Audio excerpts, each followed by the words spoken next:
இந்த வீடியோல இந்தியால இருக்கிற 2 பெரிய FMCG கம்பெனிஸான ஐடிசி அண்ட் இந்துஸ்தான் யூனிலிவர் கம்பெனிஸோட Q1 ஃபினான்ஷியல் இயர் 26 ரிசல்ட்ஸோட ஷார்ட் சம்மரி தான் பார்க்க போறோம்.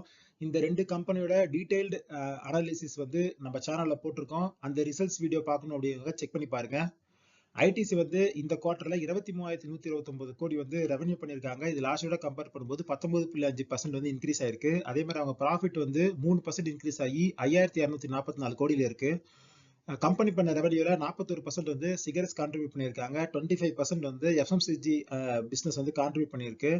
அவங்களோட எபிட்டா வந்து 4.2% இன்க்ரீஸ் ஆகி 6,816 கோடியில இருக்கு. எபிட்டா மார்ஜின் பார்த்தோம்னா 29.5% வந்து ஃபால் ஆயிருக்கு. லாஸ்ட் இயர் இதே குவார்டர்ல 33.8% தான் எபிட்டா மார்ஜின் வச்சிருந்தாங்க. அது வந்து இப்ப 29.5% வந்து குறைஞ்சிருக்கு. எபிட்டா மார்ஜின் குறையிறது அப்படிங்கிறது அவங்களோட எல்லா செக்மெண்ட்லயும் நடந்திருக்கு. அவங்களோட முக்கியமான செக்மெண்ட்ஸ் அப்படின்னு பார்த்தோம்னா சிகரெட், எஃப்எம்சிஜி அதர்ஸ், அக்ரிகல்ச்சர், அப்புறம் பேப்பர் போர்ட். ஸோ இந்த அக்ராஸ் செக்மெண்ட்ல வந்து எபிட்டா மார்ஜின் குறைஞ்சதுக்கான காரணம் அவங்களுக்கு வந்து ரா மெட்டீரியல் காஸ்ட் வந்து நல்லாவே இன்க்ரீஸ் ஆயிருக்கு எல்லா செக்மெண்ட்லயும். அது மட்டும் இல்லாம காம்படிஷன் வந்து ஹெவியா இருக்கிறதுனால கம்பெனி வந்து ப்ராஃபிட் மார்ஜினை குறைச்சிக்கிட்டு ப்ராடக்ட்ஸ் வந்து சேல் பண்றாங்க காம்படிஷன் மேட்ச் பண்றதுக்கு. கம்பெனி வந்து இப்ப 413 ரூபாயில வந்து ட்ரேட் ஆயிட்டு இருக்கு. கம்பெனியோட பிபைஇ ரேஷியோ பார்த்தோம்னா 25.57 இருக்கு. அடுத்து இந்துஸ்தான் யூனிலிவர்.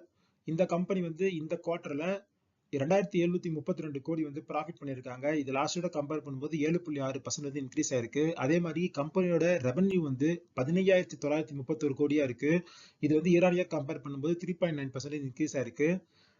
மார்க்கெட் வந்து இந்த ரிசல்ட்ஸ்ல பார்க்குற ரொம்ப முக்கியமான பாசிட்டிவ் விஷயம் என்ன அப்படின்னா இந்துஸ்தான் யூனிலிவர்ல 3 குவார்டருக்கு அப்புறம் வால்யூம் growth வந்து 4% வந்து ரீச் ஆயிருக்கு. அதே மாதிரி சேல்ஸ் growth வந்து 5% வந்து ரீச் ஆயிருக்கு. நெட் ப்ராஃபிட் வந்து 7.6% இன்க்ரீஸ் ஆயிருந்தாலும் அதுக்கு முக்கியமான காரணம் இவங்களுக்கு ஒரு ஒன் டைம் டாக்ஸ் கெயின் வந்து கிடைச்சிருக்கு. அது இல்லாம பார்த்தா நெட் ப்ராஃபிட் வந்து இயர் ஆன் இயர் 2% கம்மி தான் இருக்கு. ஸோ ரெவன்யூ இன்க்ரீஸ் ஆகி ப்ராஃபிட் கம்மியா இருக்கு அப்படிங்கிறதுல இருந்தே இவங்களோட மார்ஜினும் ப்ரெஷர்ல தான் இருக்கு அப்படிங்கிறத நம்ம தெரிஞ்சுக்கலாம். மேனேஜ்மெண்ட் வந்து என்ன சொல்லியிருக்காங்கன்னா டிமாண்ட் வந்து ஓரளவுக்கு எக்கானமில ரிவைவ் ஆயிட்டு இருக்கு. அர்பன் எக்கானமியை வந்து கொஞ்சம் ஸ்லோவா தான் ரிவைவ் ஆகுது. பட் ஆனால் ரூரல் எக்கானமில டிமாண்ட் வந்து நல்லாவே ரிவைவ் இருக்கு அப்படின்னு சொல்லியிருக்காங்க. அது மட்டும் இல்லாம நாங்க வந்து எங்களோட பிராண்ட்ஸ்ல வந்து ரீஇன்வெஸ்ட்மெண்ட் பண்ண போறோம். அதன் மூலமா எங்க மார்ஜினை வந்து ஹோல்ட் பண்ண போறோம் அப்படின்னு சொல்லியிருக்காங்க. ஷேர் பிரைஸா பார்த்தா 2,511 ரூபாயில வந்து இந்த ஷேர் வந்து ட்ரேட் ஆகுது. இதோட பிஇ வந்து 55, டிவிடெண்ட் வந்து 2.09. இதெல்லாம் தான் இந்த 2 கம்பெனியோட ரிசல்ட்ஸ்ல இருந்த பேசிக் விஷயங்கள். இந்த வீடியோ பார்த்ததுக்கு நன்றி.